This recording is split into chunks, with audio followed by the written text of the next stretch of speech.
Hello friends, welcome to chemistry का ज्ञान। तो पिछले वीडियो में हमने स्टडी किया था molarity and relation between molarity and molarity of solution. तो आज के इस वीडियो लेक्चर में हम पढ़ेंगे सिक्स मेथड नॉर्मलिटी। तो नॉर्मलिटी को हम लोग कैपिटल एन से डिनोट करते हैं। तो डिफिनेशन क्या है नॉर्मलिटी का? The number of gram equivalent of solute present in 1 liter of solution is called normality of solution। तो किसी भी सॉल्यूशन के 1 लीटर सॉल्यूशन में, किसी भी 1 लीटर सॉल्यूशन में प्रेजेंट सॉल्यूट का कितना ग्राम इक्विवेलेंट घुला हुआ है, इसी को हम लोग कहते हैं नॉर्मलिटी। तो आइए हम लोग मैथमेटिकली देखते हैं।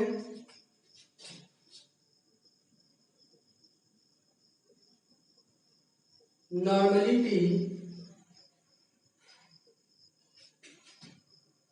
Number of gram equivalent of solute by volume of solution in liter। तो normality equal to number of gram equivalent of solute by volume of solution in litre. अगर वॉल्यूम मिलीलीटर में दिया रहेगा तो उसी तरह हम यहाँ पे 1000 से मल्टीप्लाई कर देंगे। तो नंबर ऑफ ग्राम इक्विवेलेंट है क्या, हम इसे आगे देखेंगे, आगे जानेंगे। तो पहले जान लेते हैं नॉर्मलिटी का यूनिट है क्या। तो अगर हम यूनिट की बात करें नॉर्मलिटी की, तो नंबर ऑफ ग्राम इक्विवेलेंट, तो इसको हम लिख सकते हैं सिंपली ग्राम इक्विवेलेंट, और नीचे क्या है वॉल्यूम ऑफ सॉल्यूशन। नीचे क्या लिखेंगे वॉल्यूम ऑफ सॉल्यूशन। तो वॉल्यूम ऑफ सॉल्यूशन तो लीटर में, इसका जो यूनिट है लीटर में, तो हम क्या लिख सकते हैं इसका यूनिट ग्राम इक्विवेलेंट पर लीटर। तो ये इसका यूनिट है, और ग्राम इक्विवेलेंट पर लीटर को हम लोग कैपिटल एन से डिनोट करेंगे, कैपिटल एन से डिनोट करेंगे।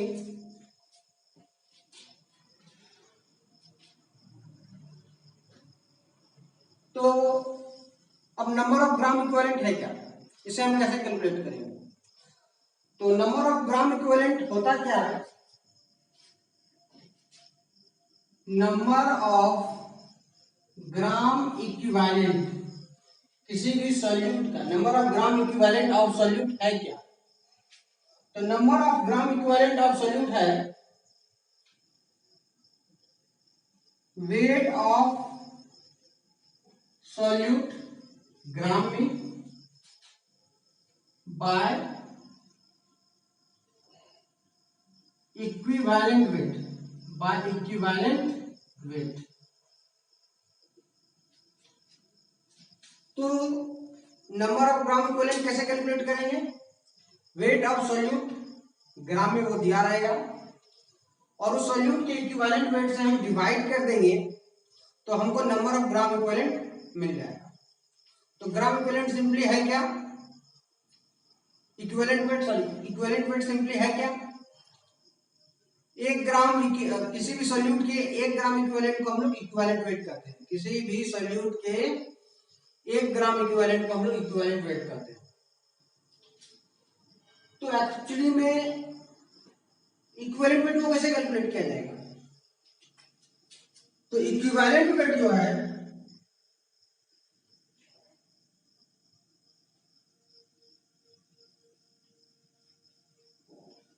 इक्विवेलेंट वेट जो होता है वो होता है मॉलिक्यूलर वेट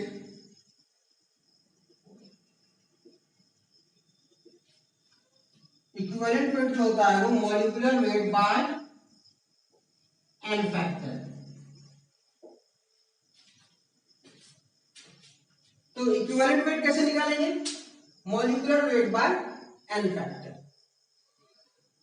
तो सबसे पहले हमें क्या करना होगा, अगर प्रॉब्लम होगा नॉर्मलिटी पे तो नंबर ऑफ ग्राम इक्विवेलेंट अगर आपको निकालना होगा तो सबसे पहले आप क्या करोगे, नंबर ऑफ ग्राम इक्विवेलेंट निकालने के लिए जो सॉल्यूट का वेट रहेगा उसके इक्विवेलेंट वेट से डिवाइड करना होगा।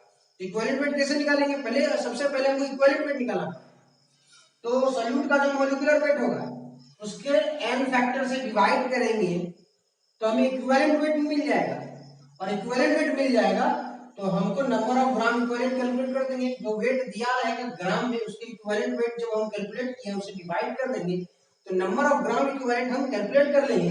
जब number of gram equivalent calculate कर लेंगे तो यहाँ पे पुट करेंगे, सॉल्यूशन का वॉल्यूम हमको लीटर में या मिलीलीटर में दिया रहेगा, आपको नॉर्मलिटी कैलकुलेट कर लोगे। तो यहाँ पे n फैक्टर है क्या, तो n फैक्टर बहुत सारी चीज हो सकते हैं। ये n फैक्टर है क्या देखते हैं। ये n फैक्टर पहला वैलेंसी हो सकता है, दूसरा चार्ज हो सकता है, charge on ion, charge on any radical, तीसरा एसिडिटी हो सकता है, और चौथा जो हो सकता है वो बेसिसिटी होता है। तो आगे हम प्रॉब्लम में देखेंगे ये चार एन फैक्टर हो सकते हैं, valency, charge of ion, acidity of base and basicity of acid. तो एक बात नोट करना है, अगर कोई सॉल्यूशन है और किसी सॉल्यूशन की नॉर्मलिटी 1n हो, अगर किसी सॉल्यूशन की नॉर्मलिटी क्या हो 1n हो तो उसे हम लोग कहते हैं नॉर्मल सॉल्यूशन। क्या कहेंगे हम लोग, नॉर्मल सॉल्यूशन, ठीक है। और एक बात और नोट कर लीजिए, किसी भी सॉल्यूशन का नॉर्मलिटी टेम्परेचर पे डिपेंड करता है, किसी भी सॉल्यूशन का नॉर्मलिटी टेम्परेचर पे डिपेंड करता है, क्योंकि मोलरिटी के तरह ही यहाँ पे हम क्या लिए हैं, वॉल्यूम लिए हैं। तो मोलरिटी का फॉर्मूला क्या था, number of mole of solute bye volume of solution in litre. तो यहाँ पर मोलरिटी की तरह नॉर्मलिटी में नीचे वॉल्यूम आ रहा है, सॉल्यूशन का वॉल्यूम ले रहे हैं। तो टेम्परेचर चेंज करने पे वॉल्यूम चेंज होता है, और वॉल्यूम चेंज होगा तो नॉर्मलिटी भी चेंज होगा। That's why normality of a solution depends on temperature. तो हम लिख सकते हैं normality of A solution depends on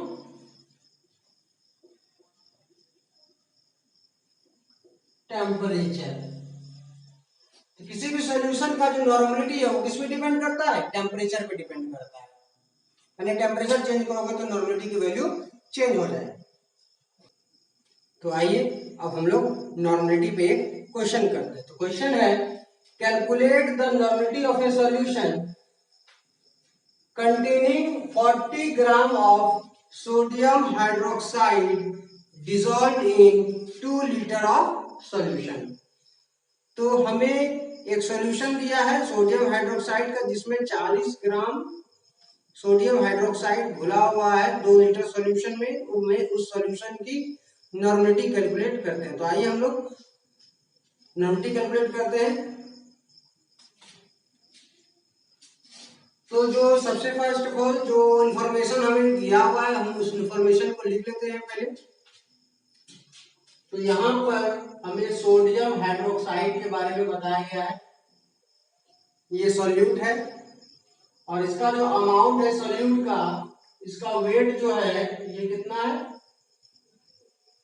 40 ग्राम। यानी जो सॉल्यूट है WA, आपको हम बताए थे कि सॉल्यूट जो है ए से हम रिप्रेजेंट करेंगे। तो 40 ग्राम आपका NaOH वेट है सॉल्यूट का ग्राम में, और जो इंफॉर्मेशन दिया है, जो सॉल्यूशन का जो वॉल्यूम है वो दिया हुआ है 2 लीटर। आपको इस सॉल्यूशन का नॉर्मलिटी कैलकुलेट करना है। तो नॉर्मलिटी इक्वल टू क्या है, तो नॉर्मलिटी का फॉर्मूला है number of gram equivalent of solute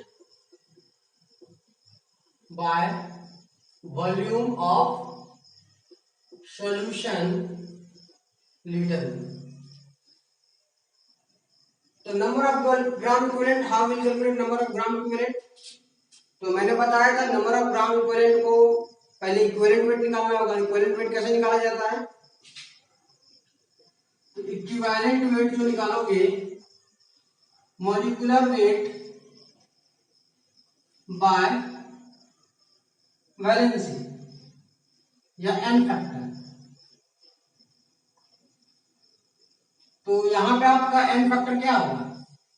तो यहां पे एन फैक्टर ये NaOH बेस है। NaOH क्या है? बेस है। और बेस का हम लोग क्या लेते हैं? एसिडिटी लेते हैं। तो Na plus OH minus base NaOH कैसे डिसोसिएट होगा? Na प्लस और OH माइनस में। तो ये OH माइनस फर्निश कर रहा है सॉल्यूशन में, OH माइनस फर्निश कर रहा है। कितना OH माइनस फर्निश कर रहा है? NaOH, एक OH माइनस फर्निश करेगा। दैट्स व्हाई इसकी जो एसिडिटी होगी वो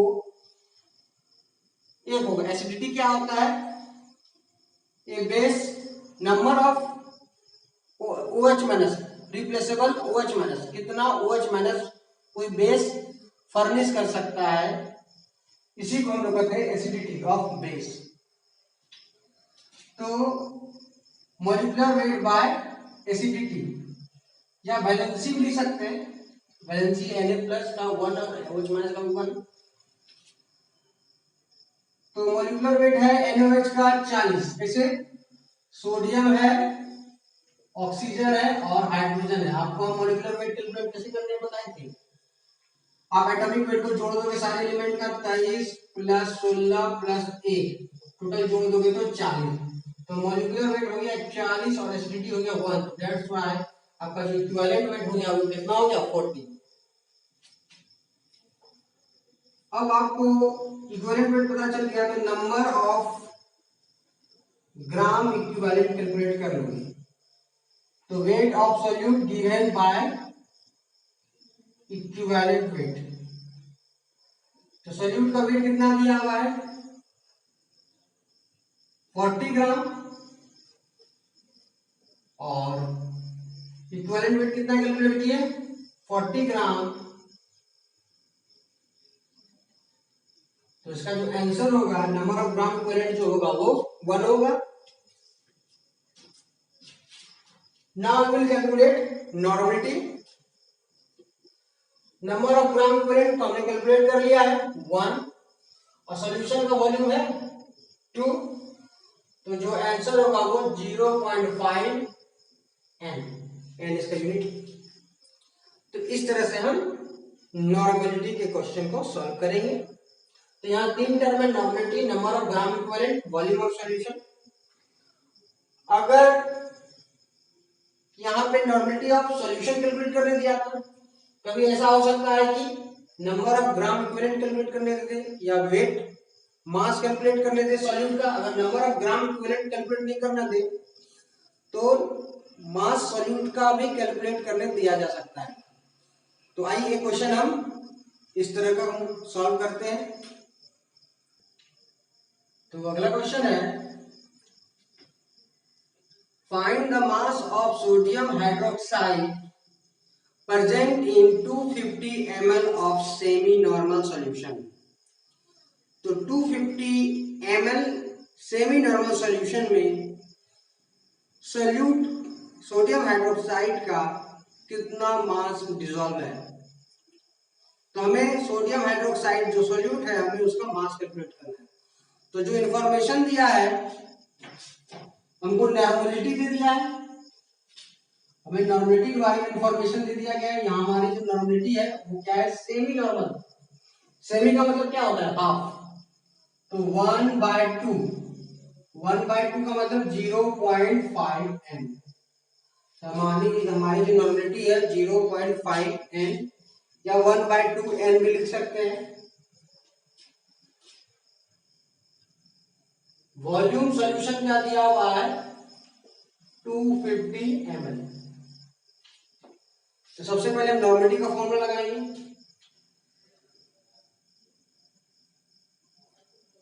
तो नॉर्मलिटी इक्वल टू क्या होता है? Number of gram equivalent of solute bye volume of solution, volume of solution किसमें, लीटर में, लेकिन ml में दिया है तो हम क्या करेंगे 1000 से मल्टीप्लाई कर देंगे। तो नॉर्मलिटी हमें पता है 0.5 n है और नंबर ऑफ ग्राम इक्विवेलेंट तो हमें कैलकुलेट करना होगा। Number of gram equivalent calculate करेंगे तभी हम वेट निकाल पाएंगे, सॉल्यूट का मास निकाल पाएंगे। और वॉल्यूम सॉल्यूशन का है 250 into 1000, ये 4 से कट जाएगा। तो नंबर ऑफ ग्राम इक्विवेलेंट जो होगा वो सॉल्यूट का वो क्या आएगा 0.5 by 4।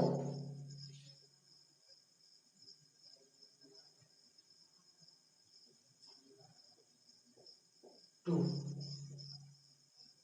1 by 8। अगर इसको सॉल्व किया जाए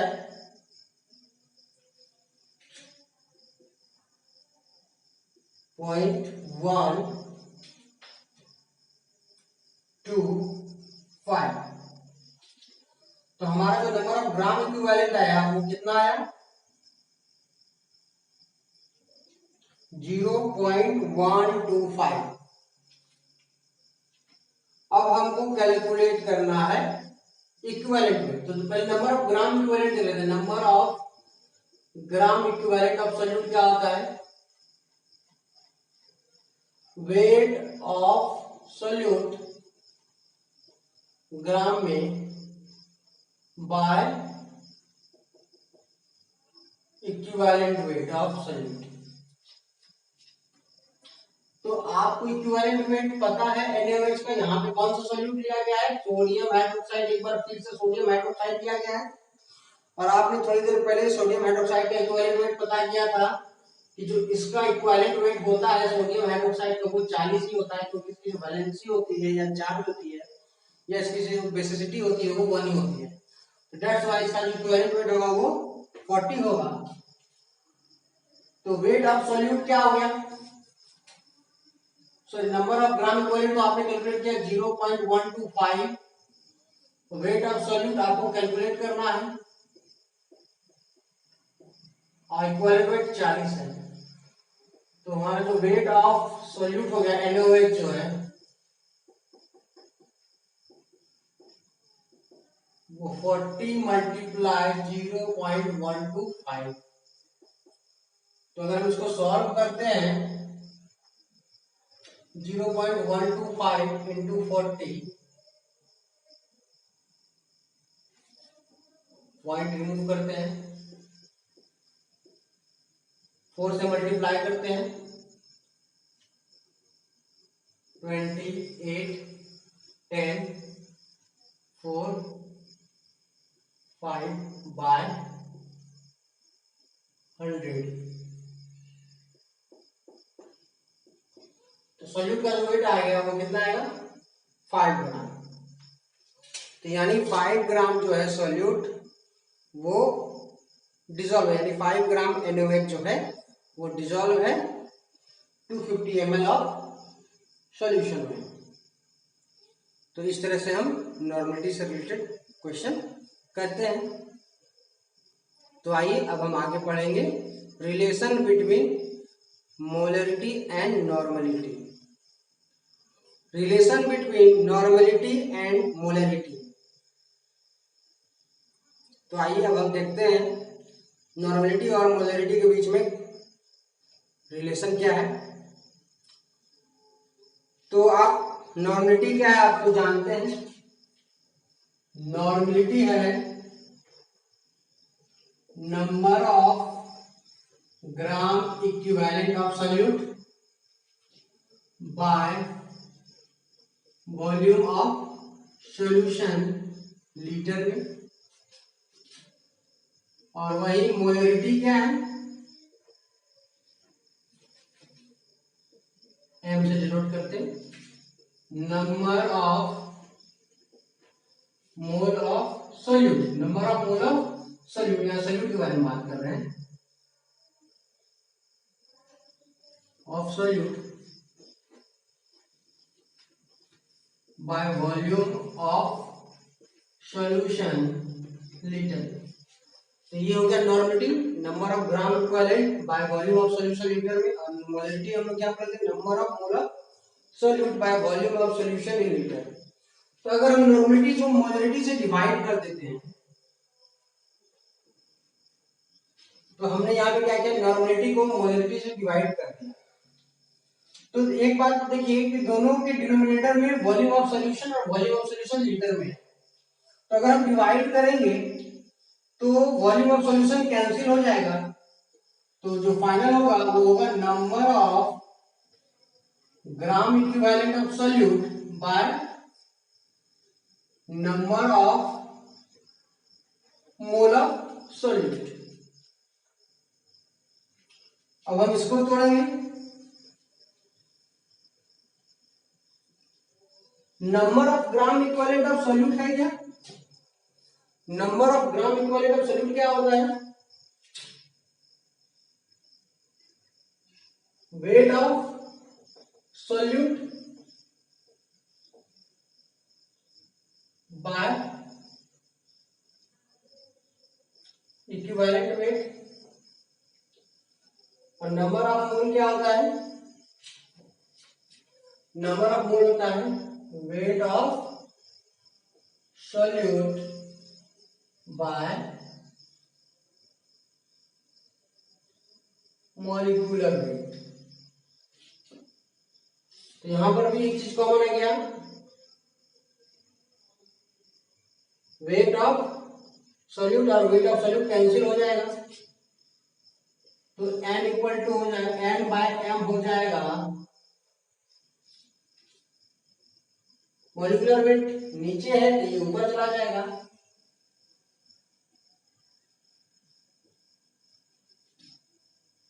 और इक्विवेलेंट वेट डिनोमिनेटर में है तो ये नीचे चला जाएगा।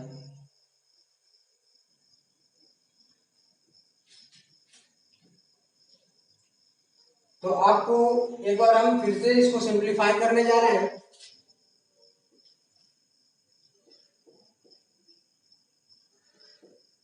तो normality by molarity, molecular weight, equivalent weight को अगर हम सिंप्लीफाई करें तो इक्विवेलेंट वेट है क्या, molecular weight bye n factor. तो मॉलिक्यूलर वेट एक बार फिर से कैंसिल होने जा रहा है, तो n बाय m जो हो जाएगा, ये n फैक्टर नीचे था वो ऊपर चला जाएगा,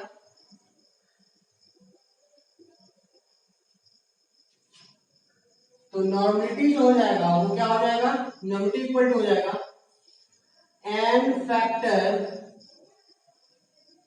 इंटू मोलरिटी।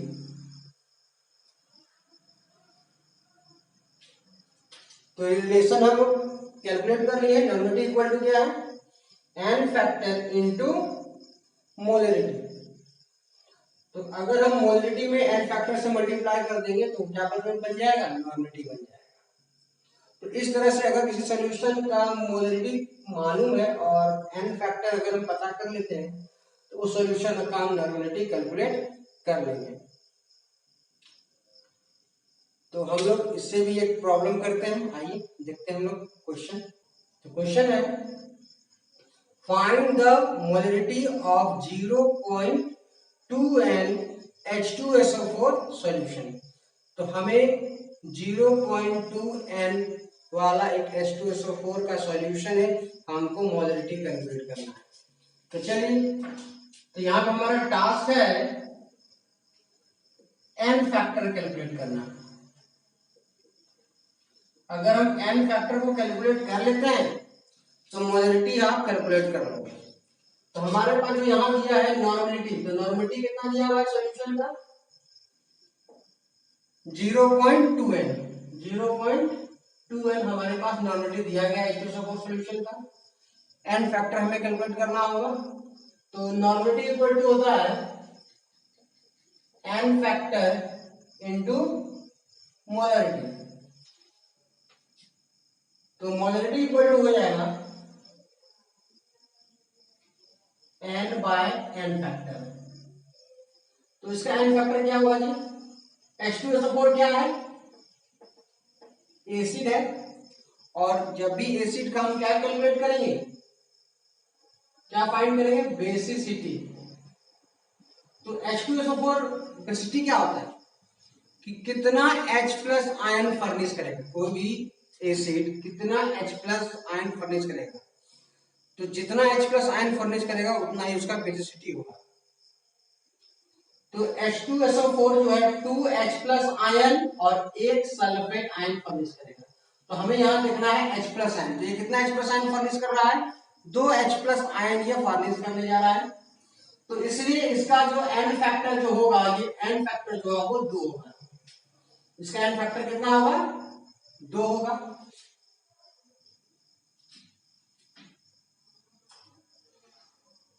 तो molarity equal to n by n factor, normality by n factor. Normality है मेरा 0.2 और n फैक्टर आया है 2, तो मोलरिटी क्या हो गया? 0.1 m।